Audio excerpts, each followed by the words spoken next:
The death of Queen Victoria and what really caused it. Upon Queen Victoria's demise in January 1901 at the age of 81, her passing sent shockwaves and ignited speculation. However, the true reasons behind her demise can be attributed to a combination of factors. In the year leading up to her death, Queen Victoria endured a series of trials. The ongoing Boer War cast a shadow of anxiety and distress, particularly when her eldest son, Edward, the Prince of Wales, became the target of an assassination attempt. Moreover, her eldest daughter, Vicky, the Dowager Empress of Germany, was diagnosed with advanced breast cancer. Tragically, Victoria also suffered the loss of her beloved son, Alfred, the Duke of Edinburgh. The royal family grappled with further bereavements as Victoria's grandson, Prince Christian Victor, fell victim to fever while serving in South Africa, and Lady Churchill, a close friend of the Queen, passed away during her visit to Osborne House. These successive losses took a toll on Victoria, plunging her into a state of depression and adversely impacting her physical well-being. As the 19th century drew to a close, Victoria's health steadily declined. Weight loss, reliance on a wheelchair, diminishing eyesight, confusion, and hallucinations became increasingly prevalent.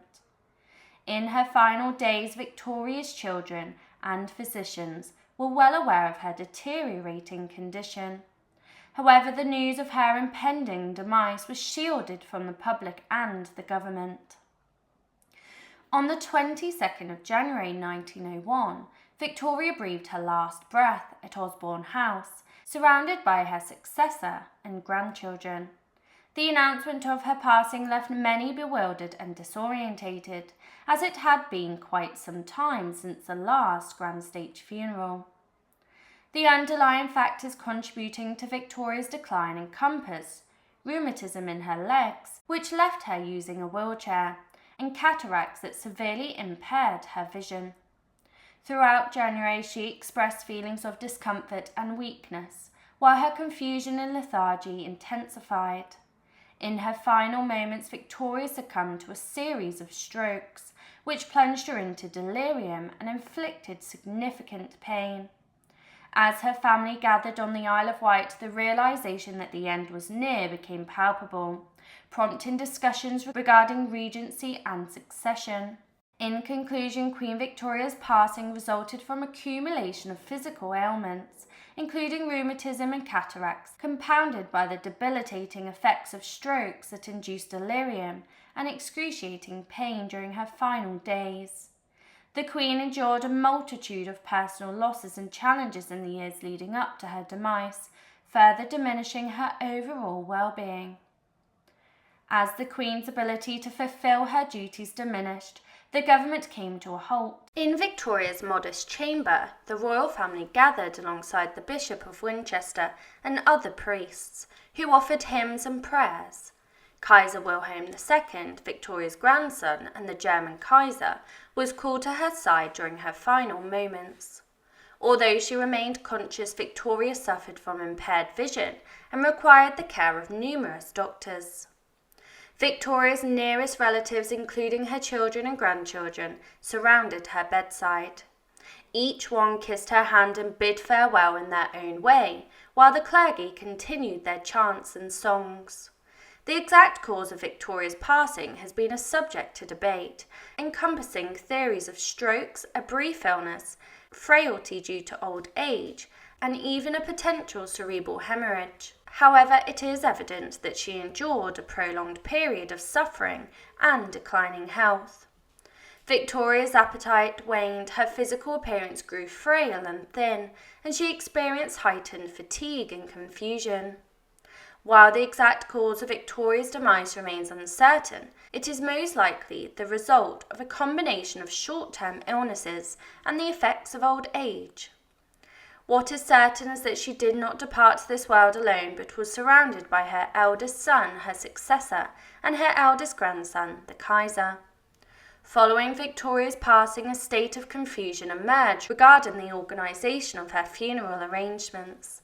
The Kaiser, in an unexpected move, commissioned the creation of a death mask, causing distress as it was not a request that Victoria had made herself. Amidst the proceedings, the Duke of York fell seriously ill, and the undertaker arrived on the Isle of Wight to transport the body to London, only to realise that a coffin had been forgotten. Eventually, a local carpenter constructed a new coffin, while Victoria's physician and dresser prepared the body for its final rest. The Queen's remains were not embalmed. Instead, charcoal was placed within the coffin to prevent the odour and moisture. Her hair was trimmed and she was attired in a white silk dressing gown, adorned with garter ribbon and a star, her wedding veil gently placed over her countenance. Assisted by the Kaiser, the new king, and the other royal dukes, Victoria's body was reverently lifted into the coffin. Inside, a collection of items and mementos were carefully positioned, including one of her late husband Albert's dressing gowns, a plaster cast of his hand, a lock of hair belonging to her confidant, John Brown, accompanied by his portrait. Jewellery, including the wedding ring of John Brown's mother, was also delicately arranged upon Victoria's form. Accompanied by an impressive naval escort, the coffin embarked on its journey back to England, where it was met with an elaborate military procession, the grandest since the Duke of Wellington's funeral half a century prior. For 2 hours, the procession would make its way through Hyde Park to Paddington, captivating onlookers with its magnificence. However, there were some mishaps during the funeral, such as a clerical entourage arriving an hour too early and having to wait in the nave. The official service took precedence, followed by a more intimate ceremony in the mausoleum Victoria had erected for Albert at Frogmore. Both her successor, the future Edward VII, knelt alongside Kaiser Wilhelm II as Queen Victoria's body was gently lowered into the crypt.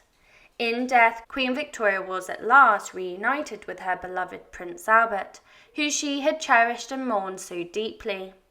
Her passing stirred profound sadness throughout her nation and around the globe, as she was perceived as the Empress who presided over the vast British Empire.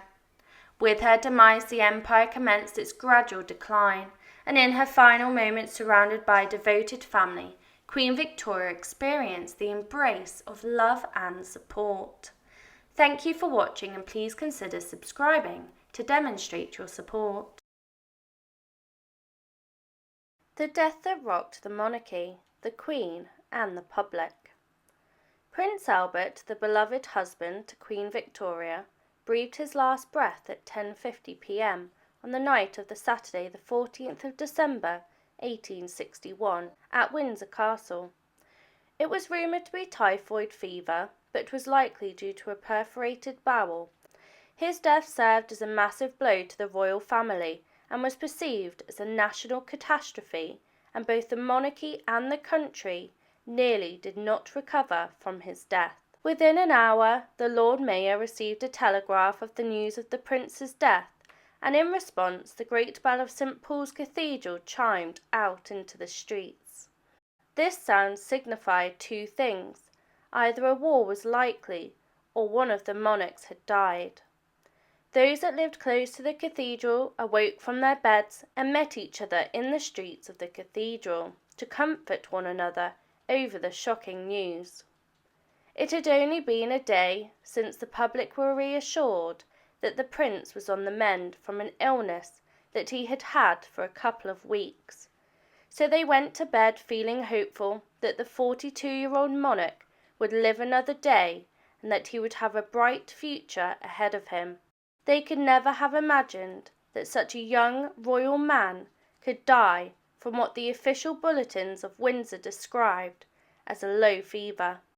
The news of his death spread by word of mouth from one village to the next. The Sunday morning papers had already been printed, and so the announcement of his death was missed, except for a few premium broadsheets that were available to buy for a hefty sum. The death of Prince Albert was so profound due to the unexpected nature of it, and the public knew he was suffering from a fever, but they believed it might have just been a slight chill that would pass. The royal doctors were remaining tight-lipped on how ill the prince actually was, from the public as well as his wife. The last time the public had mourned this deeply from a monarch was Princess Charlotte, when she died during the birth of her stillborn son.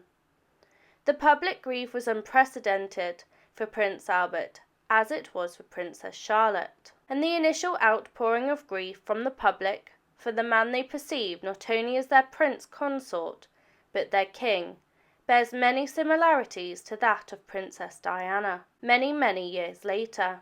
Both the middle class and poorer people in society donned black outfits, whether an extravagant mourning outfit or just an armband of black, and the trade at the funeral warehouses boomed better than never before.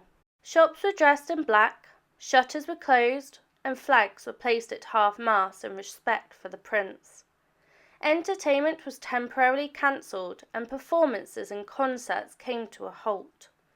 The Christmas that year was the most gloomiest ever seen in England. Apart from the initial outpouring of profound grief, the future of politics impact would start to undo in the months and years to come. Victoria and Albert had made so much progress on making the monarchy a popular firm in the eyes of the public by making them accessible to ordinary people again. It was Albert that had promoted the famous picture of their family enjoying Christmas at Windsor and decorated with fair trees in German tradition. Queen Victoria plummeted into a grief so profound that the British monarchy would not be the same again, influencing the monarchy as it is today. The public worried about their queen and how she would bear his death and her own duties without his help. Her dependence on her husband was well known. She relied on him for everything: his friendship, emotional support, as well as official royal duties. He had taken on the burden of royal admin for years, while Victoria was distracted with her pregnancies. Albert was everything to Victoria. He was not only her husband, but he was her best friend, her confidant, and unofficial government minister. She relied on him for everything, as married couples often do. She sought his wisdom on important royal duties, but also on the minimal decisions like what bonnet to wear. Albert was performing duties of a king without the official title. He was taking on more and more pressure on himself, and his schedule became increasingly relentless, which resulted in his physical and mental health suffering. When he died, the profound commitment to his duties was revealed, and many of the obituaries reflected a guilt for not appreciating him enough while he was still on this earth. Victoria's crippling state of relentless grief quickly caused difficulties. She was retreating from public view, which only intensed her sorrow further. She had surpassed the usual socially acceptable 2 years of mourning. She had explained that losing him was like tearing the flesh from my bones. She no longer had anyone else close enough to her that would forego formalities and just call her Victoria. She had lost all of the physical and emotional intimacy and love that her husband gave her, and she felt more alone than ever. Albert had been Victoria's one invaluable obsession in life. She felt she could not live without him. He was the strong man who supported her through all of the good and bad times, who fathered her 9 children, who she now had to parent alone. She imposed the most rigorous observance of mourning on her family and entourage, and she refused to be pulled out of her recluse. No one understood the pathological grief that she was experiencing, perhaps because they had not experienced a love like theirs, and the monarchy was on the brink of collapse altogether. According to Victoria, the happy life that she once lived ended the day Albert died.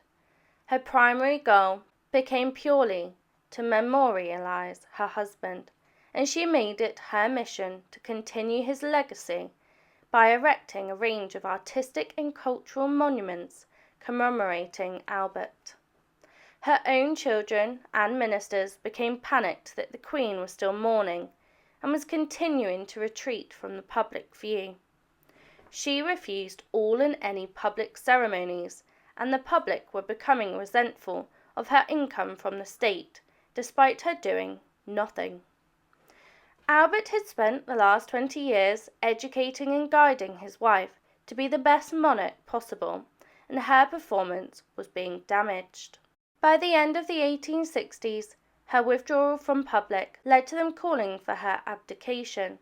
The Queen suffered another assassination attempt that stirred up unprecedented levels of sympathy, and so the monarchy was rescued from the brink of disaster. The Queen was on a slow progression to healing. She still donned her black outfits, but she was slowly making an appearance to the public, and so she became a respected monarch again, who had endured a great loss, but had turned into a well-aged Empress widow and Grandmamma of Europe. It was only now that people started calling themselves Victorians, as the widowed Queen made her mark on the great and final days of the Empire.